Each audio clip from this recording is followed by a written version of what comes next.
Have you ever watched someone you love, your husband, your wife, your closest friend, slowly become a different person? They forget words mid-sentence. They get irritable for no reason. They stare at a familiar face and take just a half second too long to recognize who it is. And the doctors say, it might be the beginning of dementia. It might be depression. Come back in 3 months. But here is what nobody told you. And what nobody told them. Sometimes, not always, but more often than you would ever guess, the real cause has nothing to do with dementia at all. It comes down to one vitamin, one that your body stops absorbing properly the moment you cross age 50. And the terrifying part? The symptoms are almost impossible to tell apart from early Alzheimer's. I am going to show you exactly what to watch for. Why your body starts failing to absorb this even when you eat the right foods. And what you can actually do about it starting this week. But before I get to the list of foods and habits, which is coming, there is something about the brain science behind this that you need to understand first. Because once you see it, you will never look at these warning signs the same way again.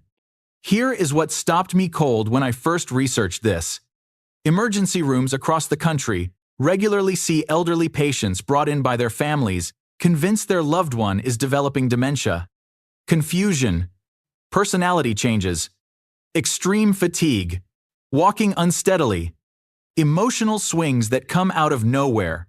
And a real, significant portion of those patients are not experiencing dementia at all.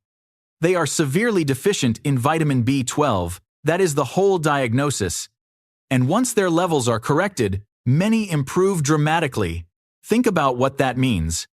People being labeled, medicated, shuffled into care facilities because nobody ordered one blood test. Keep that in your mind as we go through this. So why does B12 matter so much to the brain? Picture this. Every nerve in your body, from your fingertips to your spinal cord to the deepest parts of your brain, is wrapped in a protective sheath. Think of it exactly like the rubber casing around an electrical wire. That casing is called myelin. B12 is one of the key nutrients your body uses to build and maintain it. When your B12 drops, that casing starts to thin. Signals traveling along your nerves become erratic, like electrical shorts in old wiring. And the result is exactly what you would expect: numbness and tingling in your hands and feet, fatigue that no amount of sleep can fix. Brain fog so thick that finding the right word feels like searching through mud, mood changes that seem irrational, and eventually, if left long enough, neurological damage that looks identical to dementia. Here is what makes this so dangerous. The damage can be completely silent for years before it becomes obvious. Now, let me ask you something personal. Have you been feeling more tired than usual lately, even when you sleep enough? Have you noticed you are a little more forgetful, not alarmingly so, but just enough to notice? Have your hands or feet felt slightly numb, especially in the morning? If you answered yes to even one of those, stay with me. Because the next part is where this gets very specific to anyone over 50. Most people, including most doctors, do not explain this clearly enough. The problem is not just whether you eat enough B12, it is whether your body can actually absorb it. And after age 50, the absorbing process breaks down in a very specific way. To pull B12 out of food, your stomach needs 2 things: stomach acid to detach the vitamin from the protein it is bound to, and a special protein called intrinsic factor to carry B12 into your small intestine where it enters your bloodstream. As you age, the lining of your stomach gradually thins. It produces less acid. It produces less intrinsic factor. So, even if you eat steak and eggs every single day, foods loaded with B12, your body may be extracting only a fraction of what it used to. You are doing everything right and still coming up short. That is the cruel irony of B12 deficiency after 50. And here is where it gets more complicated. Because there are 2 medications that millions of older adults take every day, possibly including you right now, that make this problem dramatically worse. The first is metformin. If you take it for type 2 diabetes, Research consistently shows it interferes directly with B12 absorption. People on long-term metformin have significantly higher rates of B12 deficiency than the general population. The second category is acid-suppressing medications taken for reflux, GERD, or stomach ulcers, called PPIs. Brand names include omeprazole, lansoprazole, pantoprazole. Millions of people have been on these for years, sometimes decades. Because they reduce stomach acid, which is what they are designed to do, they also reduce your ability to extract B12 from food. If you are on either medication and you have never had your B12 tested, write that down right now. I will tell you exactly what test to ask for in a moment. Now here is where the science gets genuinely alarming, and I do not use that word lightly. There is a compound in your blood called homocysteine. Your body produces it naturally as a byproduct of processing protein. Normally, 3 vitamins B12, folate, and B6 break homocysteine down and clear it from your system. When those vitamins are low, homocysteine builds up. And elevated homocysteine is directly linked to accelerated brain shrinkage. Not the gradual shrinkage that comes with normal aging, measurably faster. Researchers at the University of Oxford ran a clinical trial I want you to hear about. They took 271 people showing mild cognitive impairment, the early stage, where you start forgetting more than you should. But it has not crossed into diagnosed dementia. One group received a daily combination of folic acid, B12, and B6. The other group received a placebo. After 2 years, they measured brain volume in both groups. The people who received the vitamins showed approximately 30% less brain shrinkage than the placebo group. 30%. And the effect was strongest in the people who started with the highest homocysteine levels, meaning the people who were most deficient had the most to gain. Peer-reviewed, published. Not a supplement company's marketing claim. Real science. So now you understand the mechanism. You understand why this matters so urgently. I promised you a list, the actual foods and habits, so let us get into that now. But first, if this information could protect someone you love, are you going to share it with them? Comment below right now, just type B12 so I know who is still here. Your comment genuinely helps more people find this video. The best sources of B12 are animal products, and there is no way around that fact. Beef, liver, and clams are extraordinarily high in B12, far beyond any other food. But most people are not eating liver regularly, and that is fine. Beef, lamb, and pork in general are solid sources. So are chicken and turkey, though they contain somewhat less than red meat. Fish and seafood are excellent. Salmon, tuna, sardines, trout, and mackerel all provide meaningful amounts. If you eat salmon twice a week, you are doing your brain a serious favor. Eggs provide B12 as well, and they are easy to include daily. Dairy milk, yogurt, cheese are also reliable sources. And interestingly, the B12 in dairy may actually be more readily absorbed than the B12 in meat.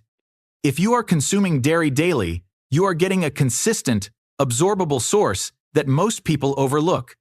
Now, if you are vegetarian, or if meat has become less appealing as you have gotten older, which is very common, you need to pay even closer attention to this.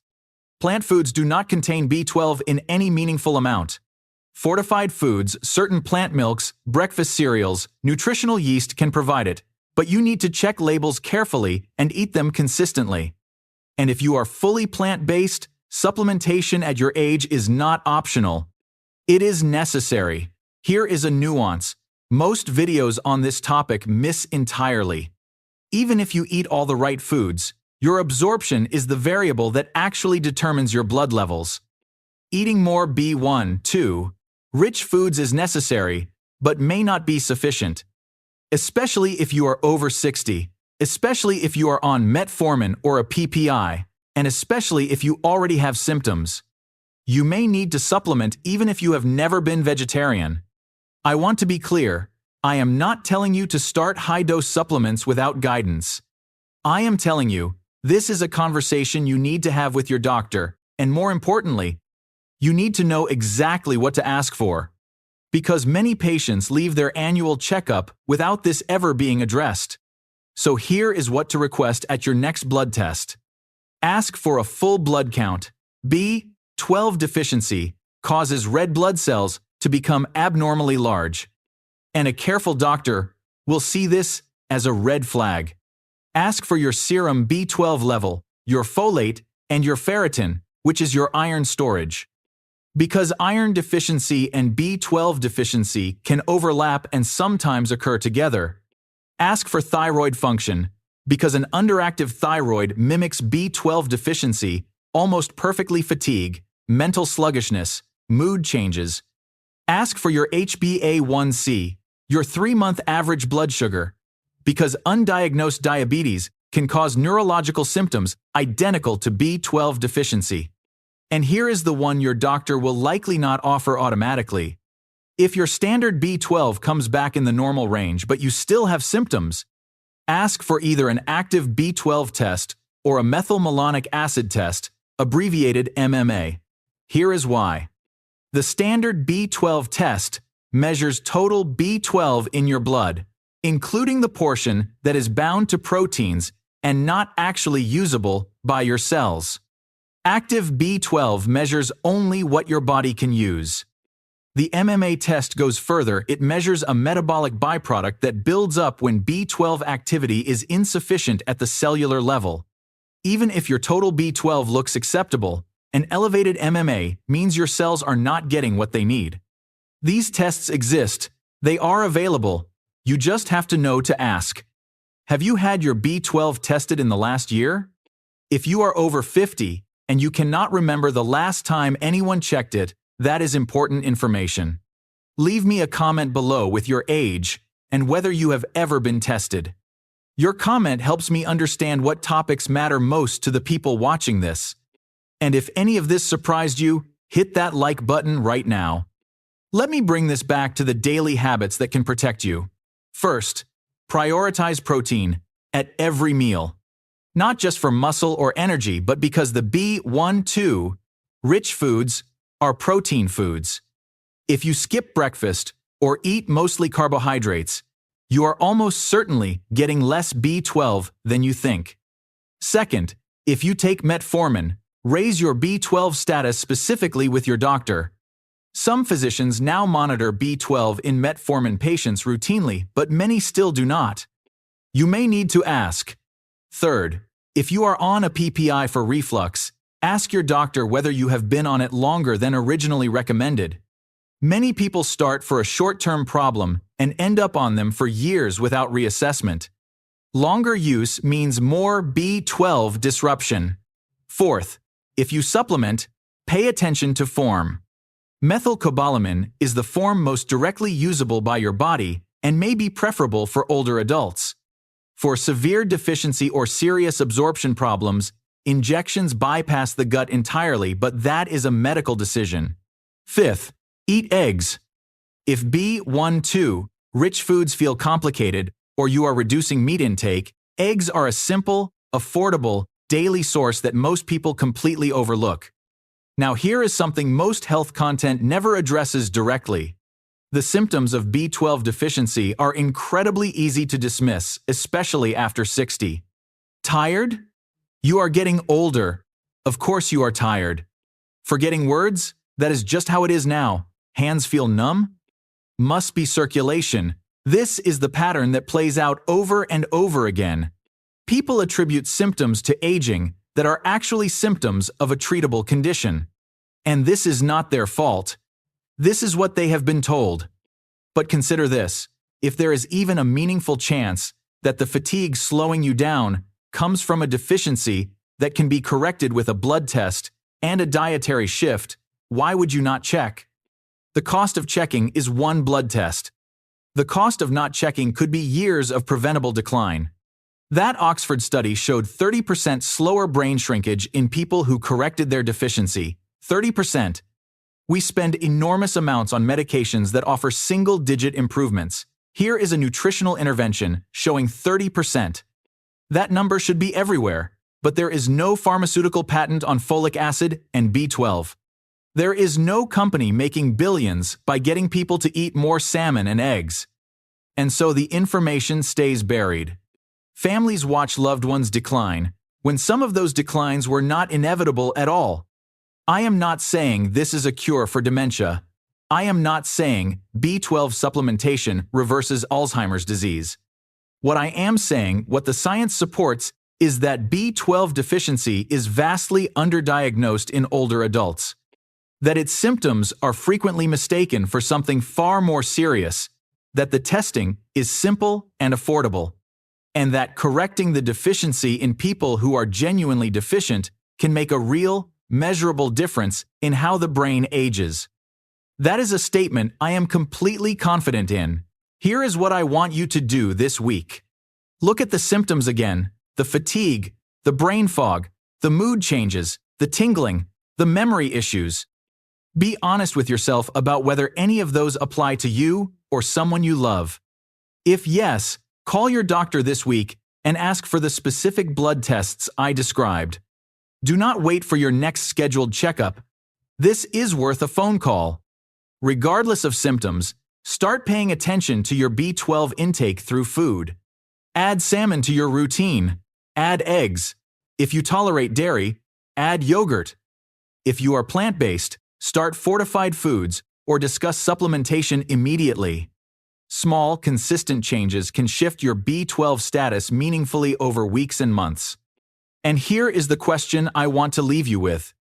If you could protect your own memory, not with a miracle drug, not with a complicated intervention, but simply by knowing about one vitamin and acting on that knowledge, would you do it? Of course you would. And now you know. That is the only reason I make these videos. Not to scare you, not to sell you anything, but to put the research in front of you, in plain language, so you can make real decisions about your own health. If this video changed how you think about brain health and aging, please hit the like button right now. It helps other people over 50 find this content, and that is exactly why I am here. Subscribe and turn on the notification bell. That video could change how you look at your entire medication routine. And drop a comment right now. Has anyone in your family ever been misdiagnosed with dementia or depression when something else was actually going on? I read every single comment. See you in the next one.